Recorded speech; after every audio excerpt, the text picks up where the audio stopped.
Hello, এই দেখো বন্ধুরা, একটু রেডি হয়ে নিয়েছি। এখন যাব হচ্ছে একটু বেরু। তো বেরিয়ে পড়েছি গাড়িতে করে। সামনে বড়বাবু চালাচ্ছে, আর আমি হচ্ছে এইদিকে পেছনে বসে আছি। এই দেখো, অন্ধকারে কিছুটা হয়তো একটু বোঝা যাচ্ছিল গাড়ি আসছিল বলে। এই দেখো, এখানে একটু দাঁড়িয়েছিলাম যাবো বলে, যে এই তো আমি অন্ধকারে অল্প একটু দেখা যাচ্ছে আমাকে।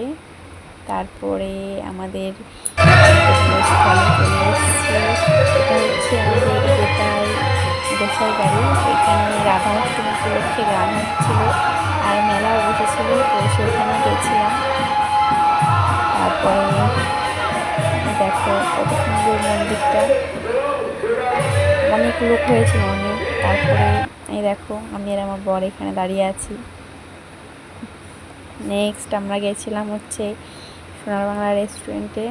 ওইখান থেকে কিছু খাবার নিয়ে নিলাম, বাড়ি গিয়ে খাবো। ওই জন্যই দেখো, টাটা।